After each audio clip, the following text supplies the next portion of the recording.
ഇത് Manjappura mass Motors എന്നായിരുന്നു നമ്മുടെ ഹോണ്ട ഷൈൻ വണ്ടി. നമ്മളത് വർക്കിന് കയറ്റിയിട്ടുണ്ട്. ഇതിൻ്റെ എഞ്ചിൻ ഓയിൽ മാറ്റാനും അതുപോലെ ഡിമ്മ് ബ്രേക്കിൻ്റെ സ്വിച്ച് ഫാസ്റ്റ് ലൈറ്റിൻ്റെ സ്വിച്ചൊന്നും വർക്കിംഗ് അല്ലായിരുന്നു. പിന്നെ ന്യൂട്രൽ ലൈറ്റ് വർക്കിംഗ് അല്ലായിരുന്നു.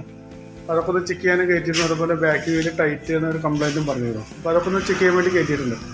നമ്മൾ ആദ്യം എഞ്ചിൻ ഓയിൽ മാറ്റുന്നുണ്ട്. എഞ്ചിൻ ഓയിൽ മാറ്റാൻ വേണ്ടി അയച്ചിട്ടുണ്ട്. എഞ്ചിൻ ഓയിൽ മാറ്റണം. പിന്നെ അതുപോലെ ഈ ഡിമ്മിൻ്റെ ഈ ഫാസ്റ്റ് ലൈറ്റ് കറക്റ്റ് വർക്കിംഗ് അല്ലായിരുന്നു. അതൊന്ന് അയച്ച് ക്ലീൻ ചെയ്യണം. നമുക്ക് സ്വിച്ച് ഒന്ന് അയച്ച് ക്ലീൻ ചെയ്യണം. അതുപോലെ തന്നെ ന്യൂട്രൽ ലൈറ്റിൻ്റെ ഒരു ബൾബ് പോയിരിക്കുകയാണ്. അപ്പോൾ അതൊക്കെ ഒന്ന് ചെക്ക് ചെയ്ത് നമ്മൾ ഓൾറെഡി മാറ്റിയിട്ടുണ്ട്. ഇപ്പോൾ ന്യൂട്രൽ ലൈറ്റ് കത്തുന്നുണ്ട്. അല്ല, ഇപ്പോൾ ന്യൂട്രൽ ലൈറ്റ് കത്തുന്നുണ്ട്. ബൾബിൻ്റെ ആയിരുന്നു. അപ്പോൾ ആ ബൾബ് മാറ്റി കഴിഞ്ഞപ്പോൾ ന്യൂട്രൽ ലൈറ്റിൻ്റെ കംപ്ലൈൻറ്റ് റെഡി ആയിട്ടുണ്ട് കേട്ടോ. അപ്പോൾ അതൊക്കെ റെഡി ആക്കിയിട്ടുണ്ട്. പിന്നെ എഞ്ചിൻ ഓയിൽ മാറ്റുന്നുണ്ട്. പിന്നെ മെയിൻ കംപ്ലൈൻറ്റ് പറഞ്ഞ ബാക്ക് വീല് ടൈറ്റ്. ന്യൂട്രൽ ഇടുമ്പോൾ ടൈറ്റ് ഇല്ല, ഗിയർ ഇടുമ്പോൾ ബാക്ക് വീല് ടൈറ്റ് എന്ന് പറയുന്നുണ്ട്.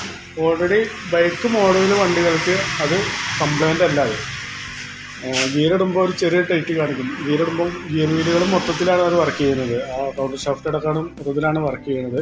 അപ്പോൾ അതിൻ്റെ ഒരു ചെറിയ ടൈറ്റ് ഉണ്ട്. അപ്പോൾ അതൊരു കംപ്ലൈൻ്റ് അല്ല, അത് ബൈക്ക് മോഡൽ വണ്ടികൾക്ക് ഉള്ളതാണത്.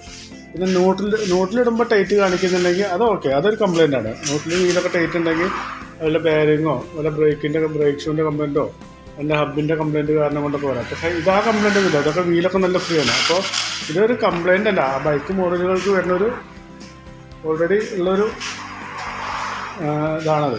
വേറെ കംപ്ലൈൻ്റ് ഒന്നുമില്ല കേട്ടോ. അപ്പോൾ നമ്മൾ ചെക്ക് ചെയ്ത് കഴിഞ്ഞാൽ അപ്പോൾ ന്യൂട്രലിൽ ഫ്രീ ആണ്, ഗിയർ ഫ്രീ ആണ്. ഗിയറിലിടുമ്പോൾ അത് ഓൾറെഡി ചെറിയൊരു ടൈറ്റ് ഉണ്ടാവും. അതൊരു കംപ്ലൈൻ്റ് അല്ല.